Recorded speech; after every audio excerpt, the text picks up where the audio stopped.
Today's podcast is brought to you by Audible. Get a free audiobook download and 30-day free trial at audibletrial.com/spookshow. Then go over to morbidlybeautiful.com as we are now part of the Morbidly Beautiful Podcasting Network.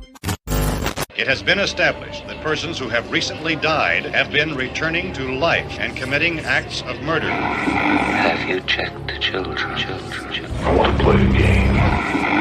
The box. You opened it. We came. Here.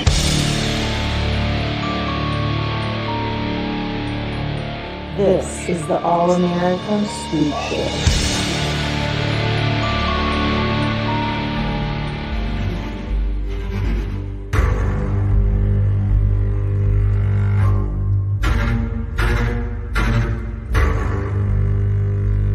Hello and welcome to another edition of the All-American Spook Show podcast. I'm Josh. I'm joined here with Donnie. Hey. Will. Hey. And the Professor Smoke. Oh. This week it's my choice, and as we were making our choices, or when I was deciding on mine, I noticed that we had not watched a movie from this year. I think like the last one, the most recent one that we had watched earlier, I think it was literally like back in January, we watched Malignant, and then last October we watched Halloween Kills. Yeah, Halloween Kills. Yeah.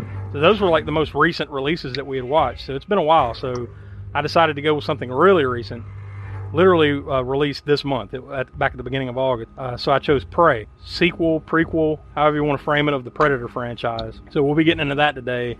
But before we get into that, go ahead and toss out some of the usual information. You can contact us at allamericanspookshow@gmail.com. Find us on Twitter, Facebook, TikTok, /rap, Instagram. You should be able to look down in the show notes for the Linktree link to all those things, or search, All American Spook Show, or at AA Spook Show on most of those. You should be able to find us pretty easily. We have our TeePublic page where you can get logoed merchandise, other cool designs that we have there, so we encourage you to do that. We have our YouTube page.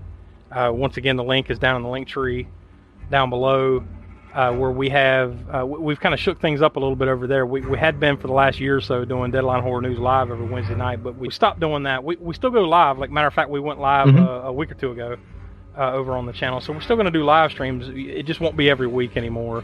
And we've got some other cool stuff coming up, including, we haven't really announced this anywhere yet, our new series, Grindhouse Gutter, where Smoke, or I guess any one of us, but for the most part, since this is kind of Smoke's area of expertise, he'll pick a grindhouse flick. So it could be like a horror B-movie type thing like that, exploitation, kung fu, action flicks, that type of stuff that would have played in grindhouses and drive-ins back in the day. And we kind of focus in on one movie each episode over on YouTube. So the first one, if it's not out yet, it should be out very soon. So you want to head over to our YouTube channel for that, check that out.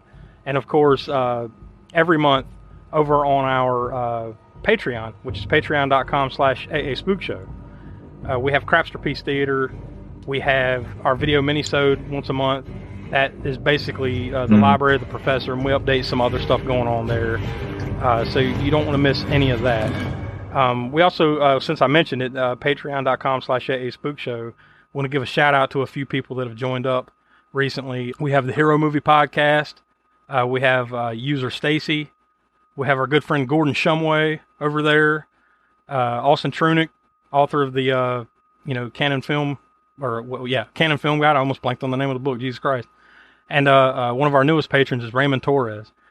He gets the Spook Show VIP treatment over there. So just wanted to give them a shout out here on the podcast, and just know that we definitely appreciate you guys dropping us some support over on Patreon. Yeah, thank you. That helps keep things going, helps us be able to do some new cool stuff, and hopefully we can continue to explode the universe, the Spook Show universe, and grow even bigger than we are now. So that's what we got going on. So we encourage you to go check out patreon.com/AASpookshow. And of course, if you're listening to us on Apple Podcasts or Spotify, please drop us a 5-star thumbs up review there. That helps get some more eyes and ears on the show. So we will greatly appreciate that too. So we'll go ahead and get into Prey with the trailer right here.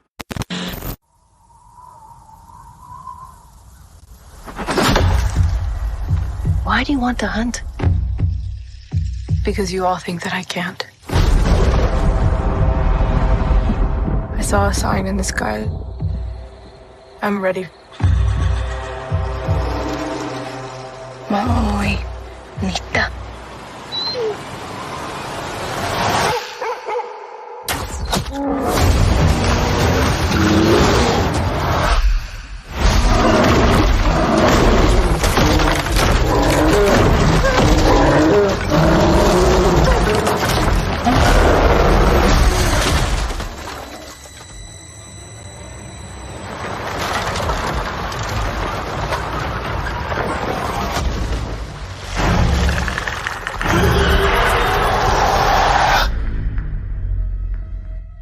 There's something out there. I'm coming with you. You can't. I'm trying to protect you. Protect me from what?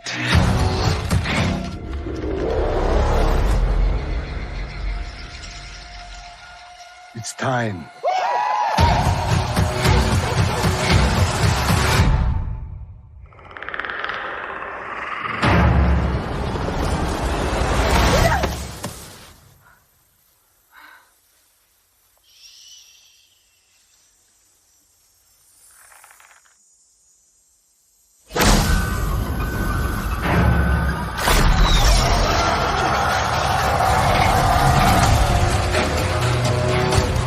It knows how to hunt.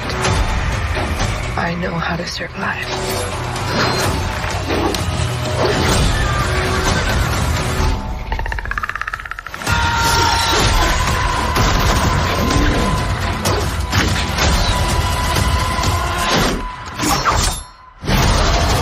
Whatever did this, I can kill it.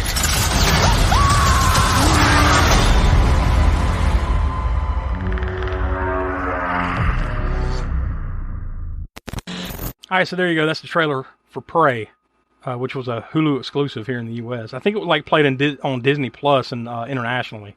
So if you're listening to us in some other countries, I think it's on Disney Plus, and there might be another streaming platform or two. But yeah, this wasn't a theatrical release. This was straight to Hulu here in the U.S. I'm assuming that for the purpose of this podcast, this was the first time for this recording that you guys had sit down and watched it, all of us. Like you hadn't watched it like a week or two ago, right? Correct. Yeah, I just watched it, this one time. I guess but before we get into this one, Smoke, what are your feelings on the Predator franchise leading up to this? Well, there's at least one I haven't seen. It was wasn't there one with Predators with an S? Yeah, that was if I'm not the third one. Well, I don't know where the Alien Predator ones fall into that timeline as far as the order. That was the one in 2010. That was Predators was the third one. Before we continue, we've got Predator, the original from 1987. You've got Predator 2 from 1990. Then you have two crossovers, which kind of don't count necessarily in the lineage of things. Alien versus Predator in 2004, and then Aliens versus Predator Requiem in 2007. Then you return back to the franchise with Predators in 2010, and then the most recent one before this was The Predator in 2018. So for me personally, I've seen, of course, the first two, and I absolutely love the first one, and the second one. I mean, I like the first one better than the second one, but I think they're cool because you got the first one, which is in the jungle, isolated kind of thing, which we'll get to with this movie, kind of returns back to that somewhat, but and part two, which is in the city. Both of those I really love. Now, the third one, as far as not counting the Alien Predator movies, I mean, I've seen those. Yeah, those are like, not too impressed with those.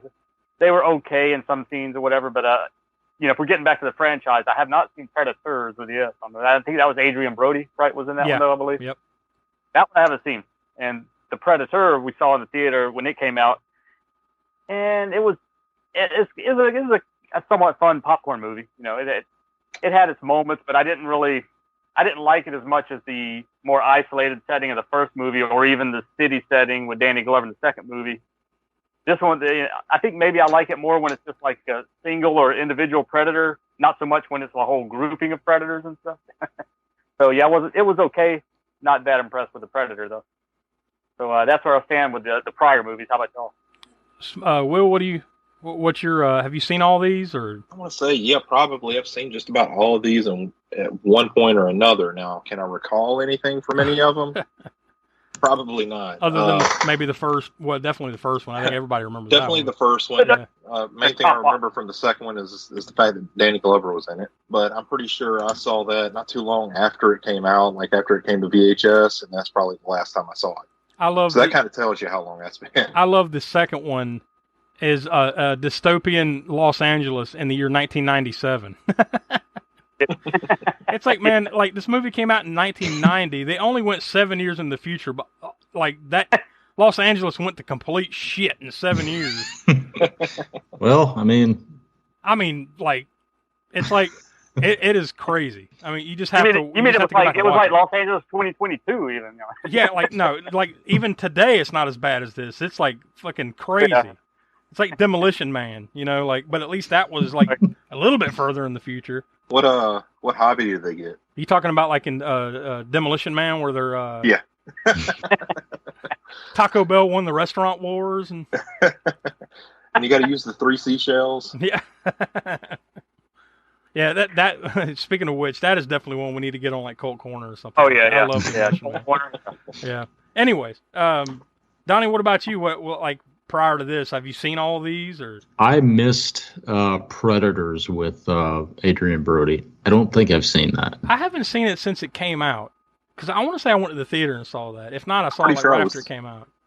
Pretty sure I was with you. Yeah, probably. When you saw probably. It, yeah. I think we went and saw that. And like I remember at the time like enjoying it, but it's not as good as like, the first two or whatever. It definitely not the first one. But I think it's kind of like Smoke said about The Predator. It's kind of a fun popcorn flick. There's some elements of comedy to it, and it's not completely terrible. Now that's my memory of it. I might go back and watch it now. Like, Jesus, what was I thinking? But I'm sure we'll get to them all eventually. But I recently watched Predator, the original, again, and man, that's like that movie's perfect. It's like the perfect, the perfect action sci-fi flick, man. Flawless. Yeah, and the casting for that movie was awesome. Was just on point. Yeah. Oh yeah. No doubt. It's a great movie. But here we are. We're up to date with the new one. Now with this one, they pull the old switcheroo, and this was actually a prequel. Matter of fact, it's 300 years ago, give or take a couple years. I think it was like 1719. I think it was the year of this. Yeah. One. Yeah. So yeah, they go way back, and just on premise alone, that's pretty interesting, and it should be something that like some other franchises should kick around, this kind of concept, this idea of like maybe say the Alien franchise, just take like an alien, like a xenomorph, and just plop it down in feudal Japan or some shit. It would be interesting, like that kind of thing. Sir, they did that. They created the human race. Oh, well, there you go. Now, see, that's another thing too. The Alien franchise, I'm a couple behind on that. Like, I haven't watched any of that, those newer ones like Prometheus, and for whatever, and I love those movies. Just for whatever reason, I haven't sat down and watched any of those. But not to get too far off on a tangent, but you get the point. Like, I think that in premise alone, whether we'll get to whether we like this movie or not, how it came out and our ratings and all that. We'll get to that at the end. But just in premise alone, you got to admit this is pretty fucking original. Yeah, I like the. And I know we'll get to the everything about what we like, what we didn't, and all that. I like the representation. Yeah. You don't really. There are some Native American protagonist horror movies out there. As far as like big budget, not many. So representation, that's it's important. And there's a couple other cool layers to this that we'll get into here in just a second. About that aspect of it with the Comanche and everything. Yeah. But before we get any deeper, I guess we'll go ahead and go into the background of it here. So we can just start talking about the movie. By the way, this movie has 2 other titles. One's a working title, and one was an informal title. The working title of this was Skulls. Now, apparently I think the thinking there, one thing that I read in an interview, I think it was with Dan Trachtenberg, who was the director of the movie. I think the idea kind of at first was to steer away from the Predator. Like, don't let on this has anything to do with Predator whatsoever. So it would be called Skulls, and you would only know something about like it's a Comanche warrior going after going after something. You wouldn't know anything about it, but I guess eventually how these things work. Word leaks out, blah blah blah. But it did have another informal alternative title of just Predator 5. So I think just landing on Prey. I thought that was a pretty wise title choice. That was cool. It debuted July 21st of this year, 2022. At the Comic-Con International Independent Film Festival, which is a part of San Diego Comic-Con, but it didn't get released on Hulu until this month, August 5th, 2022. And it was produced by 20th Century Studios, Davis Entertainment, and Lawrence Gordon Productions, which obviously Disney, right? Because Disney owns 20th Century Studios, so at its root, it's Disney, but kind of a studio arm.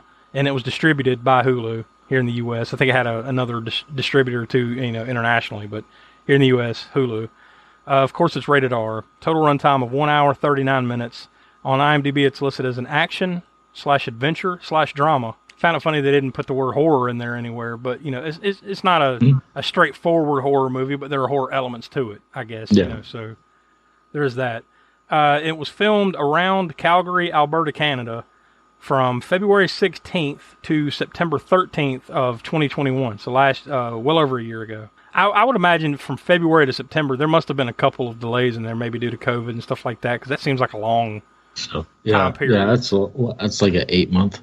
Yeah, that's a pretty long window. So there must have been some delays there for one reason or another. The dog in the movie, I can't remember what the dog's name is, but the idea of the dog companion in the movie was inspired by Mad Max 2.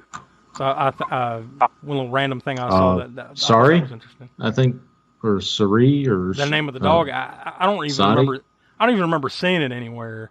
No. I do remember too, like apparently, seeing something that apparently they kind of wrote more of the dog in once they realized they had a good working dog. So, well, this dog is pretty good. Let's get more dog in this movie.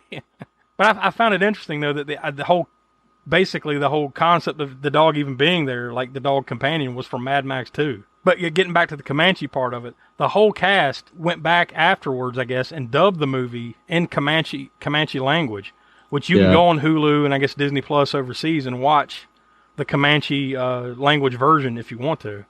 I would imagine, obviously, unless you understand Comanche, then it would have subtitles. But yeah, I thought it was interesting that they got the whole cast to go back and redub their parts in Comanche for this, because apparently there was the idea too of well, we're gonna speak Comanche and then eventually kind of flip over to the English language for people to understand. But apparently that was kind of their creative choice. And now let's just do it this way, and then we can dub it in later. So that's the way they played it. But still, it's pretty cool. I mean, I think it's how many movies are dubbed in Comanche.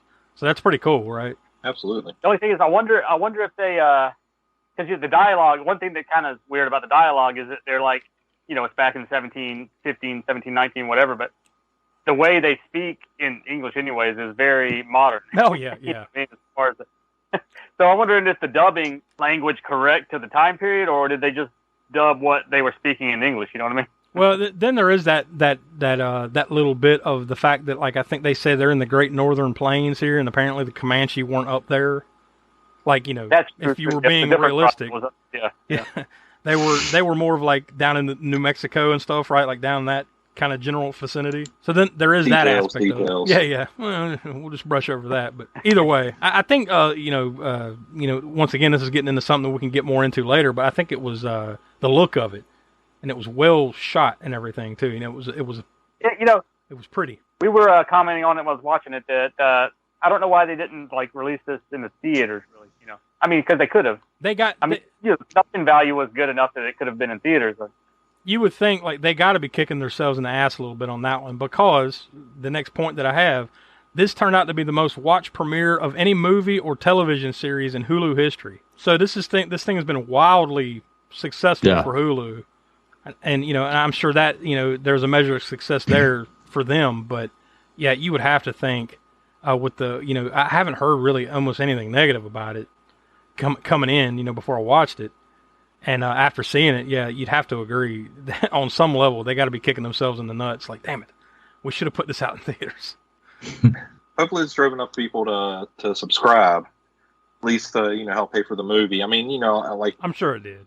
HBO, Paramount, all of them, did that somewhat during the pandemic. Yeah. So I'm sure this is going to push some people to, re-look at Hulu as a option to, stream home. Yeah, videos. I mean, like I said, I'm sure there's some measure of success for Disney and Hulu and all that stuff just releasing it this way.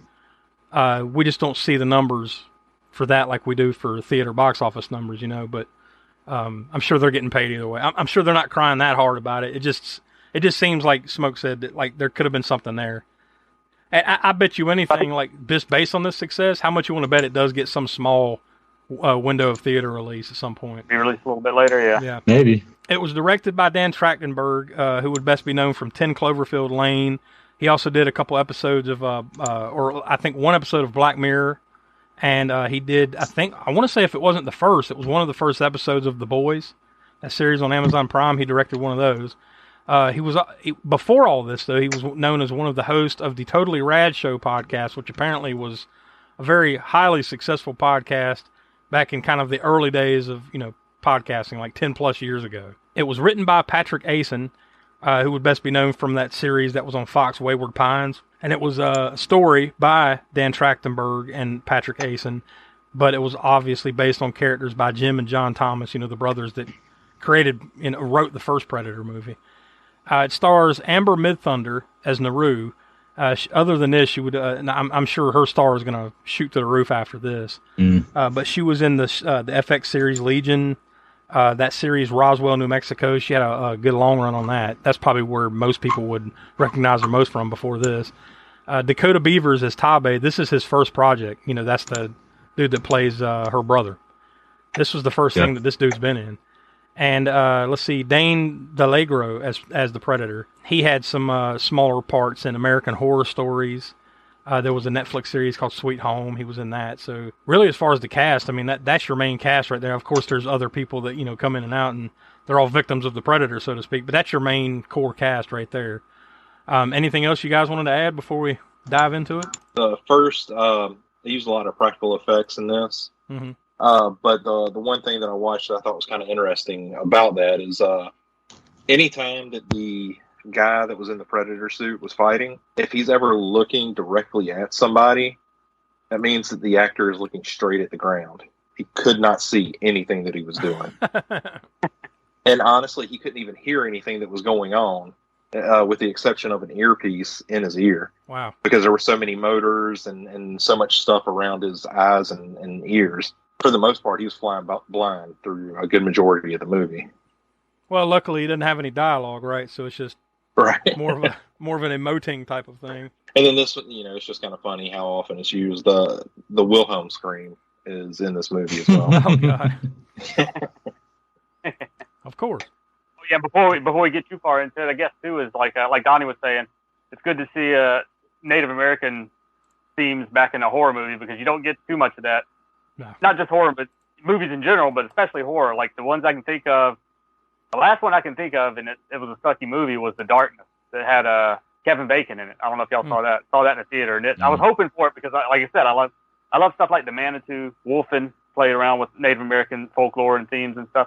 I was hoping to get something like that with Darkness, and that movie unfortunately sucked. And then this one came along. This is the first one I can think of since The Darkness that got back to like Native American themes in a horror movie. Let's all go to the lobby. Let's all go to the lobby. Let's all go to the lobby to get ourselves a treat. Delicious things to eat. The popcorn can't be beat. The sparkling drinks are just dandy. The chocolate bars and the candy. So let's all go to the lobby to get ourselves a treat. Let's all go to the lobby to get ourselves a treat. For you listeners of the All-American Spook Show podcast, Audible is offering a free audiobook download with a free 30-day trial to give you the opportunity to check out their service. So I went over to Audible and I just typed in The Predator to see what would come up. And lo and behold, we have a handful of things that are actually tied to The Predator. You've got The Predator by Christopher Golden and Mark Morris. Yeah, that is 7 hours, almost 8 hours long. You've got The Predator, Hunters and Hunted by James A. Moore. That one is almost 7 hours long. And let's see, you've got Predator If It Bleeds by Brian Thomas Schmidt. That one is over 12 and a half hours long. It's the part of the Rage War series. So there's a number of these things, like Predator Stalking Shadows, Predator Incursion. Some of these are Audible exclusives. Alien vs. Predator Armageddon, the Rage War Book 3. So yeah, there's a good handful of Predator-related things over on Audible. So if any of that sounds like it floats your boat, or if you're a huge fan of the Predator series, you can go over to audibletrial.com/spookshow to download your free audiobook today. Again, that's audibletrial.com/spookshow for your free audiobook. So here lately we've been going over to IMDb and just looking up the plot summaries, and there's only one here. But I think this will kind of get the point across, and I'm sure once we have a roundtable discussion here in a minute, we'll kind of fill in some of the blanks. But the origin story of the Predator in the world of the Comanche Nation 300 years ago. Naru, a skilled warrior, fights to protect her tribe against one of the first highly evolved predators to land on Earth. That pretty much sums it up, right? Yeah. Not really a wide array of things to add to that, to be honest with you. That's pretty much the premise. Like a predator lands here on Earth. You're in the year 1719 in the Great Northern Plains. A Comanche tribe basically has to deal with this thing, and we see how it ends in the end. Since I was the one that brought this to the table, I guess I should start it off. I guess basically you got the usual use of the Predator in a Predator movie in the sense of like he's invisible for a good portion of it. What do you think about how they did that in this movie, how it looked, the special effects and everything? Did anything in particular stand out? I'll toss to you first, Smoke. Yeah, I thought, first, one of the first things you notice is whenever he does use his weapon, it's not as advanced as in the first Predator movie, because he's using some sort of dart or whatever they're made, whatever metallic, whatever they're made of in the Predator's world. It's not the blaster thing like it was in the first movie that just like blew people's arms off and things and whatnot. Yeah. So that's one of the things you notice. The other thing is his armor is a little different, right? As far as his what do you call that effect? I want to call it cloaking, but you know what I mean. Yeah. Or his invisibility thing or whatever. It's a little bit different the way it works. I guess they're trying to like show that there's some for their alien technology. It is somewhat primitive to what it turned into. Yeah, of course. To what it would be in the Schwarzenegger Predator movie by that time. Yeah. One of the really cool things before I forget about it too was that I loved when it in that scene where it killed the bear he killed, the Predator was killing, and then the blood of the animal was like pouring over him. And it was revealing, because he was cloaked or whatever, and it was revealing him. That was cool. Yeah. Yeah, that was awesome. Cool Predator effects in here. So, and his look of his face and everything. And I guess that thing he was wearing was a piece of armor, even though at first it kind of looked like it's some kind of bone-looking thing, right? Very different than the metallic-looking armor of the Predator and the Schwarzenegger movie. Yeah, like I said, for them, kind of like a primitive look, kind of, for... Yeah. Yep. As primitive as it's going to get, so far in this movie series. That's what I thought. That whole scene with the bear, too, that was kind of like the first big, real cool scene to me. Because it's kind of a slow build up to that point. Yeah, you see him kind of lurking in the shadows. He's there. You're not really seeing anything much go on outside of that one scene where the snake eats the mouse. Then it turns around because even though you can't see the Predator, he knows he's there, and he strikes at him, and then he just, slices it up. That was about the only cool thing leading up to that point. Yeah, that scene kind of reminded me of, it was a little bit cheesy, but it kind of gives, conveys the predator-prey theme. But it kind of reminded me of something like out of Star Wars Episode 1, The Phantom Menace, when they're underwater. There's always a bigger fish, bloom, bloom, yeah, bloom. Yeah, that's what I was thinking too. The circle of life, however you want to frame it, that kind of thing. Yeah. There's a little ant. The ant gets eaten by the mouse gets eaten by the snake, and then the snake tries to attack the predator, and the predator kills it. And that was another thing too. The snake, dude's predator was there because the snake's based on they attack based on sense of heat, anyways. So it sensed something was there, even though it couldn't see it. Yeah, exactly. So there is kind of that side of it too. That like that's how the predator sees things too. Is like the snake, Yeah. That bear kind of stuck out to me as like it didn't look. I'm not going to say it looked fake, but you could tell it wasn't real. It was it was very much CG. I mean, not the terriblest, but you could definitely tell it was CG. And that's just what they're going to do now. Back in the day, they would have had to have a trained bear and hope it didn't attack anybody or maul anybody. That was a super hyper aggressive bear too. Like it was just really fast and just really all over the place. Like bears are usually more lumbering than that. Yeah. Yeah, and when it would, well, this is kind of going back a little bit, but as soon as I saw the dog, I'm like, of course, they're going to kill that fucking dog. I immediately thought they were going to kill the dog, and then the bear scene came up. I was like, here it is. They're going to kill the fucking dog. They even set it up like the dog was going to sacrifice itself for, like, with that bear. It kind of did, he kind of, like, ran around the corner and got the bear to, go that way, and then it kind of chased it back toward her, so I guess she could square up and fight the bear or whatever. That whole scene too was it probably of the whole movie. That's probably the main thing that gives you a sense of fear for whatever, for the dog, for the actress, not just the bear. But then she's not going to get killed by the bear.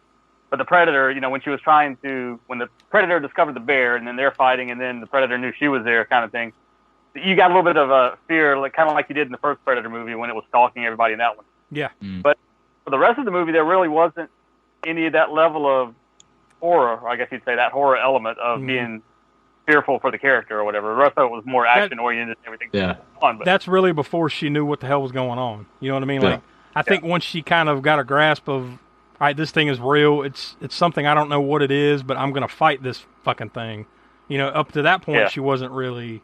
she didn't know what she was up against. Yeah.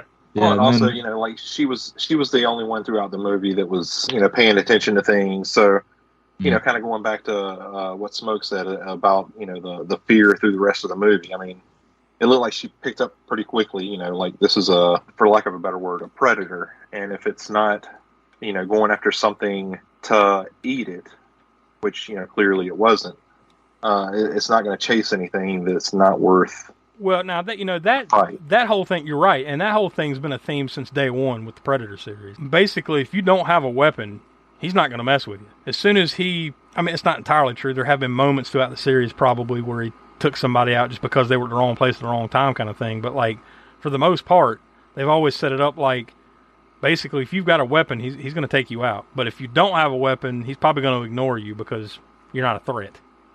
Right. So that was also once again, that was kind of one of the running themes of this movie was that, that whole like, men don't see women as a threat kind of thing. It's kind of, they were kind of playing off of that a little bit, like, well, maybe not a little bit, a lot of it, like, well, he doesn't see me as a threat because I'm a woman. It's basically what was going on there for, he wasn't worried about her. And neither was the rest of the tribe. And, it was, exactly. like you said, a running theme through the entire movie. Yeah. And that's really her whole motivation, right? Was to prove everybody wrong. Like, I'm not just another woman in the tribe, so to speak. I want to be a warrior. I'm just as good, if not better, than any of these dudes. Some of those action scenes were kind of. I don't think she was using Comanche techniques when she was jumping on. I think she was using some 70s martial arts kung fu techniques when she was doing the bouncing off the trees and then the tomahawk with the rope thing that was made cool. some street art. Made for some cool action scenes, but It definitely took me out of it a little bit into like, whoa, there's some damn master of the flying guillotine action going on. Yeah. Oh yeah, she was good with that fucking axe on the rope. Yeah. That about that. Yeah, I agree. Like that was one of the things that kind of took me out of the movie as it was going on. Was like, okay, so she's throwing an axe and it's going where she wants it to, even though there's a rope connected to the end of it. Okay, and then when she yanks it back, she catches it in the right spot every time. Yeah. Oh yeah. They kind of went a little bit too fast with the training. I mean, she literally made the rope thing for the axe, and then she's maybe 2 minutes later, she's already like throwing it in one tree and then using the rope to pull it out of that tree into another tree. Yep. And then catching it. And so yeah, they kind of skipped over the training. I guess they needed to get to the rest of the plot and the action and all that. It just reminded me of the quicksand or whatever that was, a bog or whatever the hell that. Yeah, I think it was mud. Yeah, I guess it's just a bog, like a boggy, muddy spot or whatever. Yeah. Like, I'm thinking the whole time, this is coming back. This is foreshadowing. Oh, yeah. And sure enough. I mean, that was very much a nod, of course, to the first movie, the Schwarzenegger in the mud. That first scene, as soon as it happened, I know, okay, she's coming out in mud cover. And then she went and leaned against that tree root thing. I'm like, like a straight up nostalgic, Oh yeah, that's no doubt. It's straight rip. They did do a good bait and switch though, because honestly, what I expected with that is for her to at some point dive into it and then just do like a straight recreation of the scene with Schwarzenegger towards the end of the movie. Yeah, where he like covered himself with the mud, and like that was how he was kind of able to hide his heat signature, I guess, kind of. Yeah. From the Predator. Yeah. But then they went in a different direction and made it that I can't remember the name of it, but that orange flower, orange whatever. Oh, I don't remember what they called it. Their body temperature lowered it so that the Predator couldn't see their heat signal or whatever. That's why she gave it to the guy too, right? That had helped her, one of the French fur traders or whatever they were. Well, I don't think. Have y'all seen? This is totally off the mark, but the French people in that movie reminded me of this. You ever seen Trey Park? What's the creators of South Park? Matt and Trey. Trey Parker, Matt Stone. Cannibal. Yep. Cannibal the Musical? One of the first live action movie they ever did. No, I never have. I mean, I've heard of it, but I've never watched it. It's funny. I mean, it's their first thing, and it's it's a lot of first issue problems or whatever that came along, but it was still funny as hell. But they were some trappers, and they were French trappers in that movie. Of course, it's their movie, so it's very much comedic and parody and all that stuff. When I saw them and the way they were talking and everything, that took me out of it a little bit and made me think of the trappers. And that is a musical. That Cannibal the Musical is a musical. And the trappers have a song, and I kept not really expecting, but I kept, it'd be hilarious if they just busted into the Fur Trapper song, Cannibal the Musical. It kind of reminded me a little bit of Chris Farley's last movie, Almost Heroes, which is, by the way, one of the most underrated movies of the dude's career, his very last one. But it kind of reminded me of that a little bit, just the whole, because that was kind of the same era. They were the way they were dressed, and I think there was a couple like French fur trader guys or something in their crew or whatever. Kind of reminded me of that.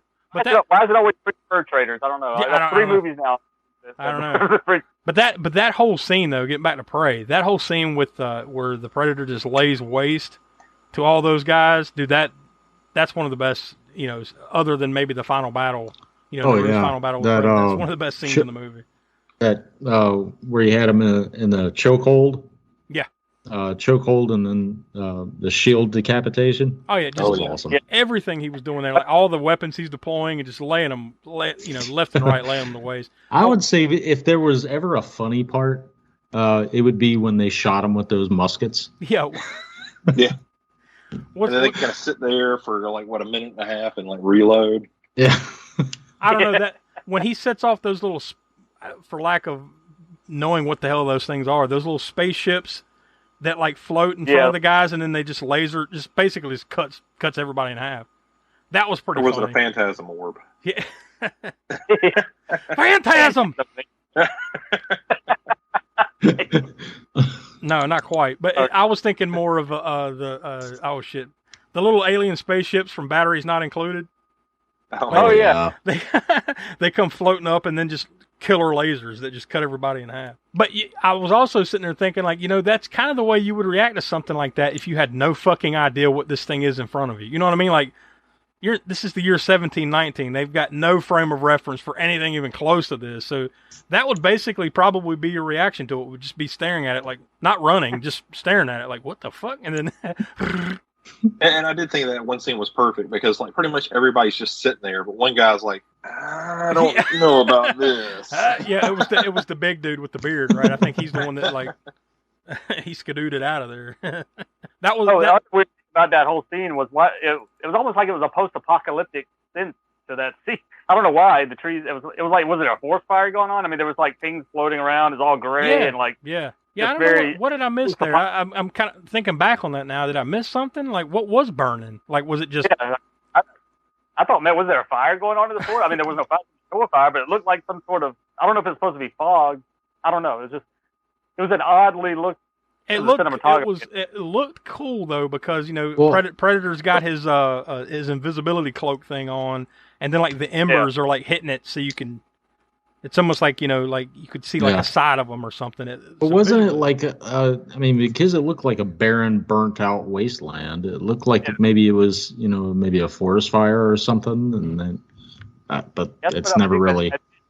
Yeah, they never really. I don't know if it was an idea they didn't develop or have time for, and they just wanted to go with now and shoot what we got. Or maybe something happened there that all four of us didn't catch. I don't know. Something happened there. I wonder if there's a deleted scene where they go through and. All the French guys set fire because clearly they had a run-in with it at some point because, they knew it was there. Or maybe any of the things that he did there when he was just laying them to waste, maybe it caught something on fire, and then, like you said, for whatever reason, they just decided to cut that out. You didn't... Yeah. Maybe there's this brief little scene of, a tree catching on fire, and then that would have made that make more sense, but... Well, now everything makes sense. That bear that he killed, Smokey the Bear. God damn it. It makes sense. It all comes together now. Only you can prevent force. Prevent predators. He was in the middle of saying that, and that's when he got chopped up. I don't know if that would have made this movie better or worse, Just all of a sudden Smokey Bear shows up, and then the end. No conclusion, no nothing else, just... oh, this turned out to be the origin story of Smokey the Bear. Who knew? You got like you got like bodies floating down the river, and then you got the crying Indian from the '70s PSA ad that comes out. Yeah. It roll credit.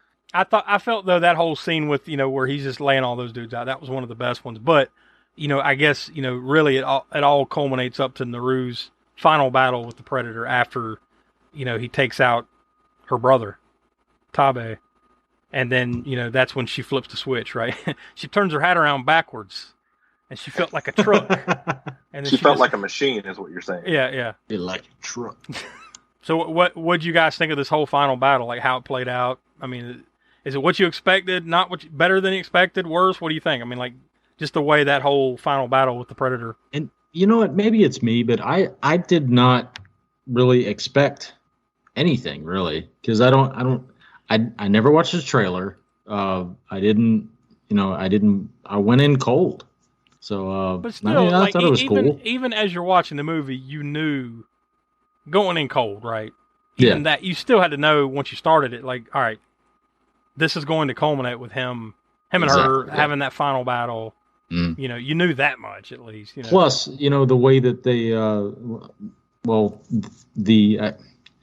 when they were talking about the big hunt. You want to hunt. It's like her brother said. You want to hunt something that's hunting you. So yeah. I mean, you knew that. Still, I thought it was cool. And as the movie's going along, I mean, you also see, like she's paying attention to the helmet, and she knows she wants to get a hold of that helmet. So you knew, like after she got it, that was going to play a huge part of the very end of the movie. That was pretty slick, though. Yeah. How she finally took him out at the very end there. With the reflective, like the laser or whatever, just reflecting off the helmet and bing, bing, bong, bong. Which is exactly what the sound was. Yeah, they got me to do it. I did it for the movie. Beep, beep, beep, beep, Industrial Light and Magic called me, and they needed me to track that. You did some ADR or something. Yep, knocked it out. Yeah, I feel it was a satisfying end. Also, the fact that like after that, like she takes him out, and then she goes back to her tribe, and then like, well, we finally accept you now. How can we not? You just fucking killed a predator. What's a predator? I don't know.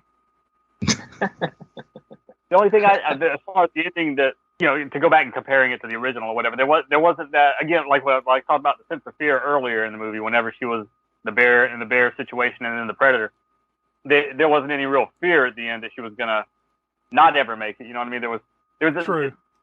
Schwarzenegger finally discovered about being able to hide with the mud and all that stuff later near the end or whatever, and he found a way to defeat him that way. But up to that point, he's not going to die because it's Schwarzenegger. But I mean, there was that. They still kept that fear amped up, I guess. And that, this one, plus in that one too, like there's that in the very first one, and think back to the first time you ever watch it. There's that sense of what the fuck just happened. Like what was that, right? Like everybody's just kind of looking at each other at the end, like. What did anybody else notice? There was what the fuck was that? Now that 5 movies in, you know what the fuck that is. You know what to expect. You didn't know what to expect then, at least. Yeah. Yeah. So as a viewer, there's a different feeling there. But yeah, you're right. In that movie, there was the feeling of there is some dread there that like, well, maybe he can't beat this thing. You don't know if it's going to end on a positive note. And granted, you didn't know that here, but you had to guess. I watched this with Kenya, and she has never seen any of the Predator movies. Okay. So like this was her introduction. We're all fans of the franchise and all that. We know the mud. We know the all the callbacks. Yeah, all of the even the lines when she says do it now. Mm-hmm. Even the if it bleeds, we can kill it. For some reason, she said get to the chopper. That was in there. Yeah. That's the only one they couldn't throw in there. Yeah. If they'd have found a way to get that in there, bravo. Oh man. I know you don't understand. And by the way, she's talking in Arnold Schwarzenegger's voice. Austrian. I don't know. I know you don't understand what I'm about to tell you, but get to the chopper. And then she immediately goes back to Comanche. Yeah. Well, there was one last thing, before we wrap it up here. Did you guys watch not the entire credits, but through the beginning part of the credits where they're showing like the primitive Native American drawings or whatever? Did you notice the very last one? Yep. It's look. It's like basically her, because remember at the very end of the movie, she's standing there with her tribe and she's got the staff. I guess the staff symbolizes like now she's a warrior or whatever. It's like a shepherd's hook kind of thing. But the drawing is her standing there with that, and then you see something in the sky and they turn around and I think there was 3 more like predator it's like ships. a large one. Yeah. Like rolling in with some, lightning or whatever drawn. So uh-oh. Well, I mean, I guess somehow they got to explain how in Predator 2 they end up with the gun. Oh yes, yeah. All right. So here's this concept. So you get the gun, and it's given to Danny Glover, or right in the end of the Predator 2 by the old aged Predator or whatever. Yeah. So how did he get that? Now here's my theory was after this, the Predator ship came back down, and they're like, "Fucking Frank, man, we left Frank down there. He got fucked up. They killed him. God damn it, Frank." Now they went in and had to wipe out the whole tribe, and they got the gun. That's a terrible ending. Terrible ending, but how did the Predators get the gun? Apparently, too, that guy, I can't think of the guy's name right off the top of my head, but the guy that gave her the gun, the French guy that was like helping her, right? Yeah. Apparently, he came from like a comic book prequel. So apparently, there is like some kind of like setup story from some while back of this guy having something to do with this prior. So there is more lineage there, and I think I even saw something where like there's talk at least of maybe another prequel or so of like, let's go back and tell this guy's story kind of thing. Well, there was already when the Predator, fought Archie. How can we forget? Archie versus the Predator. Archie. There's been tons of comic. I mean, like, I'm not even getting into the comic book stuff. There's been tons of comic book stuff. Like Batman's fought a Predator. There's been maybe even Superman. I mean, there's been tons of that stuff. And I think there's a new Predator series by Marvel, if I'm not mistaken. Yeah, there you go. I guess I'll, since I was the one that this was my choice, I guess I'll go ahead and give my rating first. There was a lot that I liked about this movie. Not a lot that I didn't like. I'm not going to give it extremely high marks just because I think there's a fine line between some of these other Predator movies. And I do have to take that into consideration that once we get to, especially the original, and a couple others that I liked, I didn't like this as much as the original, I'll say that. But it might be the best one since then, in my opinion. So I'm going to go 3 3/4 stars here. I really enjoyed it. And it's definitely one that I will revisit one of these days. I'm not sure if it's something I'll go, way out of my way to watch, but I'd say just as much as any of the other Predator movies, I would watch this again. So, yeah, I'm going to go 3 3/4. So, Will, what do you got to say? I'm going to go 3.5, and very much, right on the same, kind of echoing your sentiment. There's a lot of good stuff in this, but I wouldn't say that it was stuff that I loved. Just really solid. Absolute, good flick. Everybody should watch it. I don't think anybody's going to come back to this one and say, in 5 years, Prey is my favorite movie. I mean, there might be some people, I think, too, I meant to add this, when I was talking about it just now, that, like, I think the original story here freshens things up a little bit, more so than the last, handful of these movies have. Yeah. None of those, last couple at least, was anything really earth-shattering original, in my opinion. It was just, they kind of existed. It was fun to watch the Predator kill some people again. The end.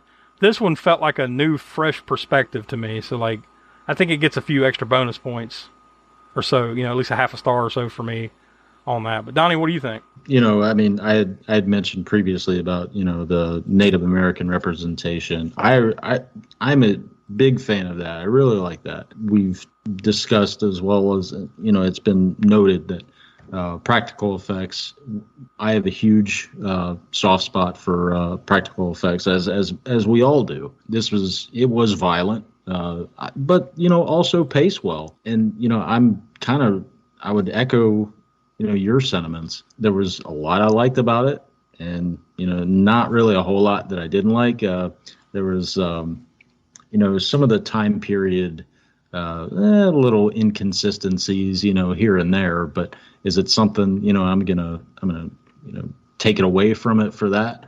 No. But also comparing this to me, the original Predator is light years And like nothing can almost nothing can touch it in the franchise. But this comes close, but it's not quite there. I'm gonna echo your rating of 3 3/4. I really enjoyed this. Professor, it's up to you. Bring it home. Half a star. No, I'm kidding. What? The premise. I love the premise. Like Donnie was saying, that setting it with the Native Americans, and like I said before too, it hadn't been a good horror movie that's used Native American elements since I don't know since when. I just know the last one was The Darkness, and it wasn't good, but unfortunately, so it was good to see that come back. A decent job of characterization in that they didn't just how the modern thing of like let's just throw a woman in there and make her a badass just because Yeah. They did a decent job of kind of showing her dynamic with the tribe, and then her wanting to become a hunter and all that type of stuff, rather than just throwing her off in there. She's already a badass, can do all this stuff and do everything. She failed with the mountain lion, was it? Right, when she was trying to. Yeah, they called it a lion, but it was more like you said, a mountain lion or a cougar or something like that, right? Yeah, whatever it was a big cat or something, right? Yeah. And she was she thought she could take care of that, and then that failed for her, and then they had to bring her back. So, I think it did a good job of that, of like showing that she's not, just completely untouchable. The only thing that took me out of it, like I said, I mentioned the dialogue. The whole modern teenage dialogue type stuff was kind of like, okay, they're kind of like modern teenage Zoomers, Gen Zers or something, talking to each other in that way. So that kind of took me out of time to time. And then as I was mentioning, the kung fu type element of the badassery, the jumping off the trees and flipping off the tree this way with the feet, and the tomahawk thing. It was cool. It definitely made for some cool action scenes, but it took me out of the, not that you're looking for complete realism or whatever, but when it comes to the Native American stuff, I don't think they were flipping off the trees like that necessarily, but yeah, for a cool action movie. So it didn't have that, as I mentioned, that sense of fear. I only really felt that the way you feel it in the first movie, and even in the second movie in certain scenes. I only felt that in that one scene with the bear and the predator, which is probably my favorite scene in the movie. Actually, that's my whole favorite. That whole sequence was my favorite sequence in the film, even though it didn't have as much action as like the ending, the climax, But I thought it was just cool, the predator with the bear over his head and the blood spilling over him and everything, and just that whole sequence, and the pacing in that sequence is great, and the sense of fear and dread in there.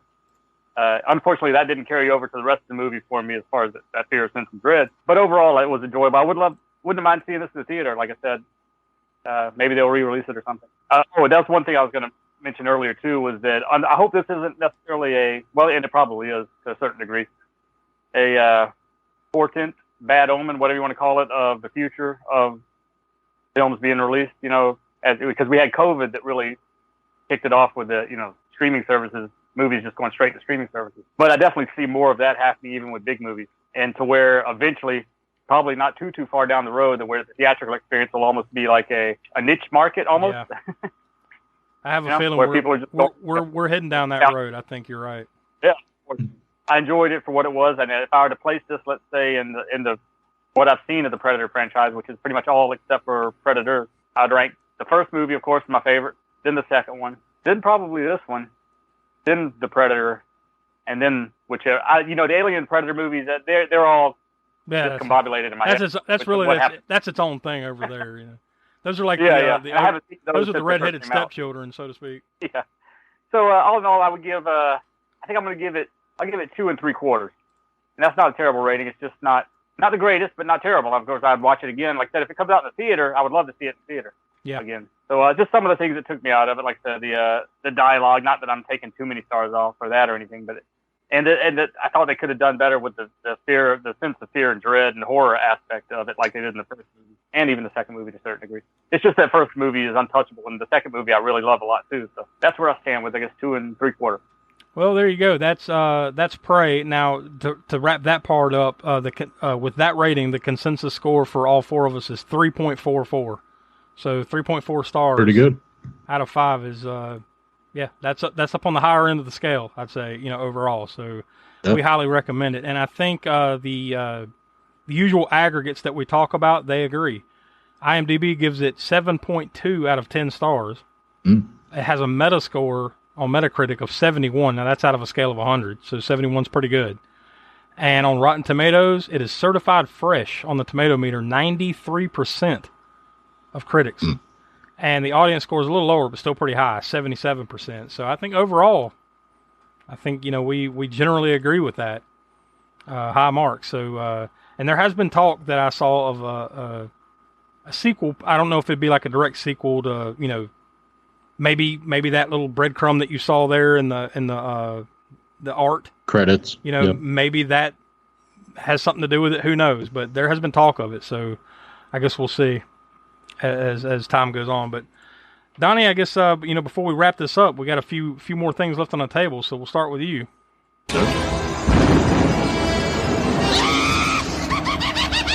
Connections from the credits.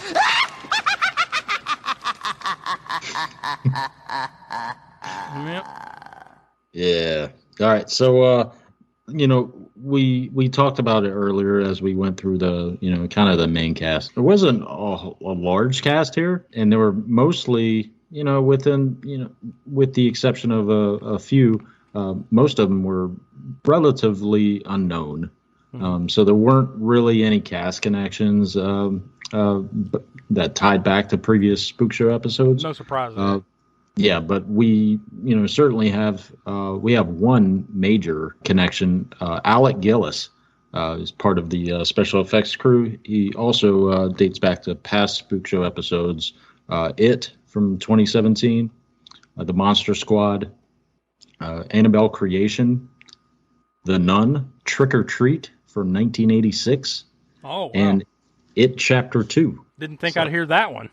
Yeah. And that's just that one guy? Yes. Yeah, wow. Well, there was also Tom Woodruff Jr., but I think he was, because he dates back to the Monster Squad and, several others, but not as many as Alec Gillis does. That's interesting. Will, what you got?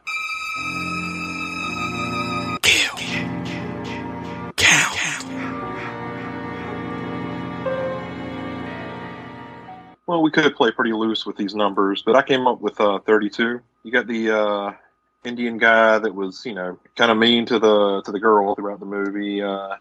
He got shot with a couple of arrows. You had the two Indians that got impaled. The one that got stabbed in the field as they were running from the predator. You had the three Frenchmen killed on the horse while they were trying to set the trap. You got two guys that got clawed in the head. You got the guy that took the net and essentially got melted. The shield decapitation guy.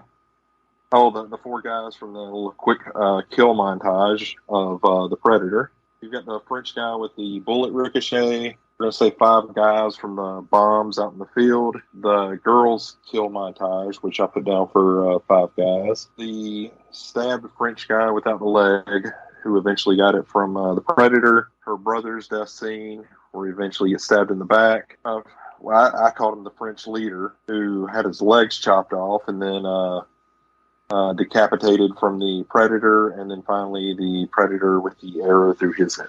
Well, there you go. So, Smoke, it sounds like you're going to have a lot of room to cover here. Gore score. Yeah, like as Will broke it down with the kill count there had a decent amount of kills and fairly decent amount of gore. That Predator stabbing with his Wolverine claws. Oh no, I mean his Predator claws. we don't say Wolverine. Although then again, they're all in the same family now with Disney, right? So I guess you could. I think they're made of adamantium or something too, right? Yeah. Yeah. The Predator gun, unfortunately, not as effectively for gore effect as the gun in the Arnold Schwarzenegger movie. Because like I said, I think it would just blast your head off or whatever. His shot the little arrow things out of it or whatever, and so they had some arrows going into people. Was it in his head, eye, maybe? Yeah, right in his eye. Yeah. So that was cool. But the bear with one of my favorite scenes of the bear, the blood drenching the Predator. I'd completely forgot about that one that Will just mentioned. The net when the Predator threw that net at him, and then it just tightened up and just minced meat at the dude. yeah, that was pretty good. They did have some cool kills and some decent gore. And like I said, the legs get cut off, and I think somebody's arm got cut off too, didn't it? I believe. Well, and the Predator. Yeah, and the Predator. Yeah. Mm-hmm. So we got a little bit, not way up there in the gore score, but fairly decent. I think I'm gonna go with a 6. All right, so that's pretty much where we leave this. Now, next week is our latest Cult Corner episode, and we're going to be. We spun the wheel. We did a live stream over on our YouTube channel. We spun the wheel, and we're making the deal. And this was Will's choice. This was his nominee on the wheel spin, and it's Memento from 2000, the Christopher Nolan classic. I'll give you the brief synopsis on that one. A man with short-term memory loss attempts to track down his wife's murderer. There you go. That's what we're going to be watching next week. But we're going to go ahead and fast forward a little bit, because the week after that, it's Donnie's choice, episode 125. And Donnie, you have to pick an older one. And by definition, if this is the first time you've listened to us, older ones for us are 1999 back. That's old. 2000 to present is new, quote unquote. So, Donnie, you got the floor. What are you bringing? Yeah, man. So we were. I had actually picked something else prior to. It was actually prior to Will's choice. When Will chose Evil Dead, we had a lineup. Basically, it was Evil Dead, Missing in Action, Prey. I really felt like